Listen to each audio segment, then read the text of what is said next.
Hi everyone, it's Mia. Today is Sunday, December 19th, 2010. Hope you're all doing well. It has been a long time since I've been on here. Almost, I think, since right before Thanksgiving, so almost a month now. I have been very busy with work. Well, this is my life. Wake up, go to the gym, go to work, come home, study, go to sleep. Wake up and repeat. That has been my life for the past month or so. I'm currently studying for a certification exam. I work in human resources and I'm studying for the PHR, which is the Professional of Human Resources. So I've been studying Maniac. I take the test in a month, January 28th, so I'm trying to cram in a lot of material. I actually have 2 master's degrees. I have my MBA and I have a master's in adult education and distance learning, and let me tell you, I'd rather go back and do something for those study programs because this is like crazy. I swear I'm studying harder now than I did for my MBA or my other master's degree. So I will be a happy person once January is over and my life can return to normal. So that's pretty much what I've been up to. Just wanted to come on here and give you a quick update. I know last time I was here I had told you a little bit about the 5K that I was gonna run on Thanksgiving, the turkey trot. I did complete that race, yay, and I ran the whole thing. So I was very proud of myself. I had done the Couch to 5K, but I was, I think, like 2.5 weeks short of completing the whole program. So I had never actually run the whole 5K in my training. The longest I had run in training was 2 miles. I think actually like 2.1. So I had told myself for the race, look, my goal is to run at least 2.1 because I know I can. And then I'll walk the rest. So once I got to race day, I ran past the 2-mile marker and I'm like, screw it. I already did 2 miles. I'm gonna keep going until I can't go anymore. And then at that point, I probably went another half mile and then I was like, okay, I really wanna walk. But I thought, no, I only have a half a mile left. I don't wanna have to stop with just a half a mile. So I pushed myself through and did the whole thing. I think my final chip time was like 37:01. Which wasn't bad. I had done it faster on the treadmill, just doing like, you know, run, walk 5K. But I would say the first mile of that race, it was like dodging people the whole time. I heard at the race the estimation was around 4,000 people that did it. So it was a lot of people. And of course, you know, people don't follow directions. They say to put all the people with strollers in the back of the line and, you know, the fastest runners up front. Well, this is Miami and nobody listens to directions because they think they're the exception to the rules. So, you know, you had people up where you were supposed to have the people running 6-minute miles. Up there were people with strollers pushing kids with their families. So it was just a mess. A typical shit show in Miami, but whatever. It was what it was. It was nice. It was good to get out there and I actually ran it. So I was very happy. And one thing I want to share, on my way to the race, I was really emotional, which I didn't think I would be emotional because I don't really usually get that emotional that easily. So I'm on my way to the race and I'm super like choked up and just like thinking of everything I've gone through since I had my surgery in March and how far I've come and like just being so amazed with myself that, you know, I've done 5Ks before but only walking them, and, you know, it took me like an hour and 10 minutes. It was slow. So I was just really moved. So I get there and I'm all lined up and it's Thanksgiving Day. So of course, like most of the crowd there is families and things like that. And I was by myself. My husband had worked the night before and he actually literally got home from working as I was leaving to go to the race. So, you know, I wasn't going to ask him to then go to the race with me, even though I know he wanted to, because he actually cooked Thanksgiving dinner. So I let him stay home and sleep and I went out and did the race. So anyway, I'm there by myself, all lined up, and I run into someone from my boot camp. So she stayed and stood with me. It was her and her family and then a friend of hers. And so we chatted as we're waiting for the race. So it's like 5 minutes before the race is getting ready to get started. And I'm standing there. And so I'm here and I look next to me, and literally standing next to me is my surgeon, my gastric bypass surgeon. And I looked right at him and we looked right at each other right in the eye, and he had absolutely no idea who I was. So because the way his practice runs, he has a very busy practice. So after your surgery, he comes and he sees you in the hospital and everything. But when you go back for your follow-ups, you don't see him. You see a physician's assistant, which is fine. The guy's great, so I don't really mind. But I haven't seen my surgeon since the day of my surgery, or a couple days after that.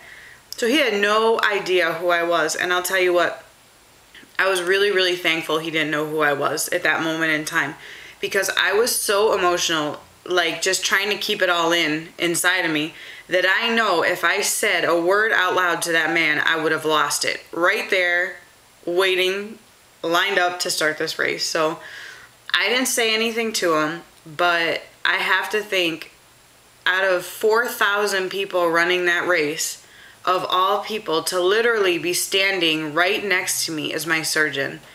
And I can't get over, still to this day, like it gives me like chills to think about the fact that happened. Like I do look at him like he saved my life, which I'm sure, you know, in his line of work, he gets that a lot. So that is truly how I view him, and the fact that he was standing there right next to me as I was about to start this race was really amazing. So it was really cool. It was kind of like a total, like, you know, retrospective of my life and how far I've come. So it was really neat. And I even got home and I'm like, maybe that wasn't him. Like maybe I just thought, because I'm so used to seeing him like in the scrubs and every time I see him. So I actually went on and looked at all the final race times, and yeah, it was him. His name was on there. He ran the 10K. So it was really pretty cool.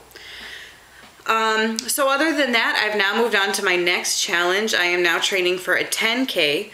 I'm doing the Couch to 10K program, which I think is a total of 13 weeks. And it starts out pretty slow, so I didn't want to start out with week 1 because I felt it was really like for someone that had never run at all, and being that I had just come from the Couch to 5K program, I didn't think I had to start that remedial, so I started with week 2. And what I decided to do, even though week 2 still I thought was a little like slow, as far as like you're only running 1 minute and walking 5, I decided to concentrate on my speed because I'm slow. Like I was a really slow runner. So I've dedicated myself in week 2, 3, and 4 that I just finished to really concentrate on how fast I'm running. So I now am running my intervals. I do the walking at 4.0 always. And then I do my running anywhere between 6.5 and now I'm up to 7.2. So I'll do a couple at 6.5. I skip 6.6 because I'm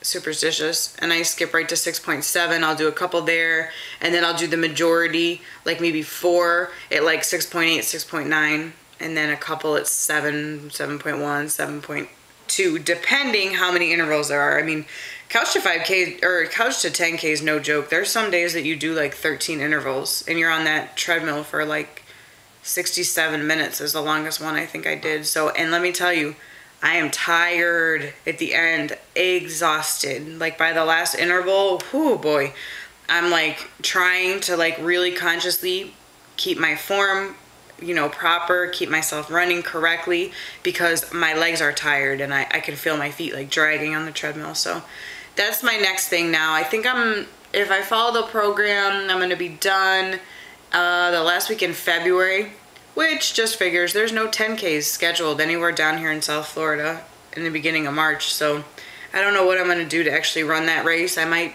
travel somewhere actually to do it, kind of as a reward for finishing the program. I think there's one down in Key West, so or in Marathon, which is like the key before Key West. So I might go down and do that one. We'll see. So that's pretty much all that's going on with me now. Like I said, life is just busy. My weight, oh yeah, you probably want to know my weight. My weight is now 180, hold on, let me think. 180.6, 180.6. I had to really think about it. I said in a couple of my last videos that I started Weight Watchers because the scale had been stuck for like 3 months. I'm still going to Weight Watchers. They changed their program, so it's really cool. They changed the way they do their point system, and I really like it. And I've lost 7 pounds since I started going back there, so it really helped my weight loss get started again. It's helping me be accountable to myself, and yeah, I'm thrilled. I'm very happy to see the scale moving again, and I can definitely see my body is really thinning out. Like it's for a while when I was stuck, my weight didn't change. My body seemed to stay the same, but all of a sudden these last 7 pounds, you can really, really tell. My face thinned out some more. My stomach has thinned out, everything. My husband and I got professional photos done as a gift for my parents for Christmas. We did it, I think, about 5 or 6 weeks ago, and even looking at those pictures, like, I'm pissed off looking at them because I'm like, I'm so much smaller now. I can't believe it. But my plan is to go back to the photographer again when I hit my goal weight, so that'll be a good reward. But it's just funny how all of a sudden, like, boom, my weight starts going down and my body's slimming down a lot. And I think the running has a lot to do with it, with the transformation in my body. So I'm very happy with how things are going. So that's about it for me. I'm not going to keep babbling on, but I hope you all have a wonderful, wonderful Christmas for those of you that celebrate Christmas. And I'll be back in hopefully another week or so. I'm going to try and get back on track with doing my videos. Even though life is crazy, I still need to set aside a little bit of time. Like my husband told me this morning, I am studying too much. He's like, you need to give yourself a break. So I'm going to try and get some work, study, life balance back in my life because things are getting a little out of control. So anyways, have a great one. Talk to y'all soon. Bye-bye.